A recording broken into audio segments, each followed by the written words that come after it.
दोस्तों, आम आदमी के लिए जानने के लिए एक बड़ी खबर आ रही है। अंग्रेजों के जमाने का देशद्रोह का कानून बदलेगा। केंद्र सरकार ने सुप्रीम कोर्ट में कहा दोबारा जांच करेंगे। पहले दलील की थी और इसे अब खत्म नहीं करें, लेकिन इस पर एक दोबारा जांच होगी। जानकारी के लिए बता दूं दोस्तों कि अभी जो देशद्रोह का कानून आईपीसी धारा 124A इसके अंतर्गत आता है और केंद्र सरकार ने देशद्रोह के कानून पर पुनर्विचार करने का फैसला किया है। केंद्र ने सुप्रीम कोर्ट से कहा है कि आईपीसी की धारा 124A के प्रावधानों पर सरकार दोबारा विचार एवं जांच करेगी। केंद्र के कोर्ट में एक हलफनामा भी दे दिया है दोस्तों, जिसमें कोर्ट से अपील की गई है कि इस मामले पर सुनवाई तब तक ना की जाए जब तक कि सरकार जांच न कर ले। अब ये खबर जानने से पहले आपको ये समझना होगा कि दोस्तों आखिर आईपीसी धारा 124A अभी क्या है, यानी कि अभी के मुताबिक देशद्रोह का कानून क्या है दोस्तों जानते हैं। आइए जानते हैं।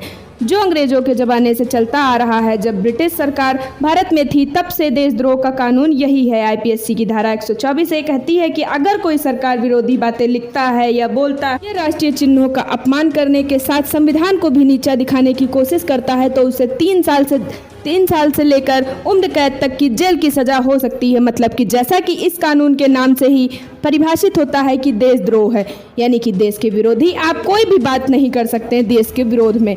खास करके तो हमारे देश के जो राष्ट्रीय चिन्ह, राष्ट्रगान, राष्ट्रगीत, इनमें से किसी भी चीज़ का अपमान नहीं कर सकते हैं। इसके नियमों का उल्लंघन नहीं कर सकते हैं। साथ ही जो हमारे देश का जो संविधान है, कानून है, उसको भी आप किसी भी कंडीशन में नीचा दिखाने की कोशिश नहीं कर सकते हैं। अगर आप ऐसा करेंगे तो देशद्रोह कानून के तहत आपके ऊपर मुकदमा दर्ज होगा और उसकी सजा भी होगी 3 साल से लेकर उम्र कैद तक की सजा में। आईपीसी धारा 124A तक की दोस्तों आईपीसी धारा 124 कहती है दोस्तों कि बिल्कुल सज़ा मिलनी चाहिए दोस्तों। ठीक है ना दोस्तों। अब सरकार जो इसमें बदलाव करने की कोशिश कर रही है ना, वो क्या है, बदलने की कोशिश कर रही है दोस्तों। गुरुवार को सुप्रीम कोर्ट ने देशद्रोह कानून की चुनौती देने वाली याचिकाओं पर सुनवाई की है और इस दौरान केंद्र सरकार की ओर से ये दलील दी गई है दोस्तों कि इस कानून को खत्म ना किया जाए, बल्कि इसके लिए नए दिशा निर्देश यानी कि इसके कुछ नए नियम बनाए जाएं, क्योंकि इस कानून को अगर खत्म किया गया तो जाहिर सी बात है लोग जो है वो दोस्तों फिर से राष्ट्रीय चिन्हों का और राष्ट्रीय संविधान का अपमान करेंगे। राइट ना दोस्तों। केंद्र सरकार ने सुप्रीम कोर्ट में क्या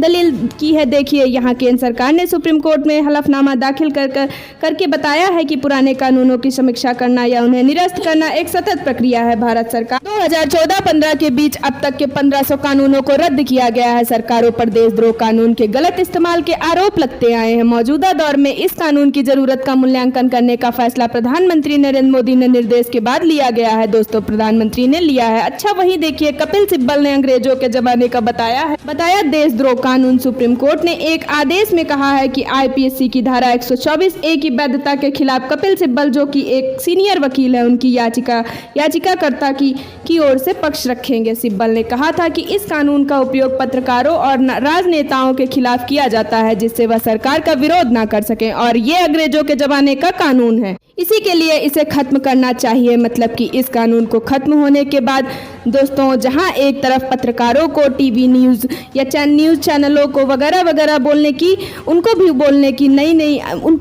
की नई तरीके की आज़ादी मिल जाएगी, क्योंकि अभी इस कानून के मुताबिक कोई सरकार विरोधी बात नहीं कर सकता है, नहीं लिख सकता है। लेकिन अगर ये कानून खत्म हो जाता है तो जहां न्यूज़ जर्नलिस्ट वगैरह दोस्तों हैं या जो भी पत्रकार ज़्यादा सच्चाई बोल पाएंगे लोगों के सामने, मीडिया के सामने। सरकार के विरोध अगर कोई कड़वी बात भी है तो कड़वी सच्चाई भी है तो उसको भी आम पब्लिक के सामने खुलकर कह पाएंगे। लेकिन इस कानून को हटा देने पर फिर कई लोग दोस्तों हमारे राष्ट्रीय चिन्हों या राष्ट्रगान आदि का अपमान भी कर सकते हैं, हमारे संविधान का भी अपमान कर सकते हैं। राइट ना दोस्तों। तो यहाँ तक केंद्र सरकार का कहना है कि इस कानून को पूरी तरह से खत्म ना किया जाए, इसके अंदर कुछ दिशा निर्देश नए जोड़े जाएं, इसके नियमों में कुछ बदलाव किए जाएं, यानी कि इसमें संशोधन किया जाए दोस्तों।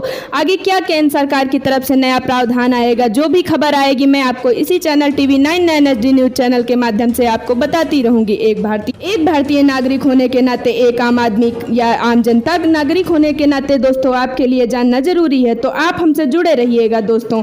हमारे channel TV9 NSD news channel को सब्सक्राइब करके बेल आइकन जरूर दबा दीजिएगा। और जी हाँ, और दोस्तों हाँ, कमेंट करके मुझे ज़रूर बताइएगा कि इस पर आपकी क्या राय है। क्या ये कानून खत्म कर देना चाहिए या इसको इसमें किस तरह के बदलाव किए जाने चाहिए। अपनी राय, अपना विचार ज़रूर हमें कमेंट करके बताइएगा।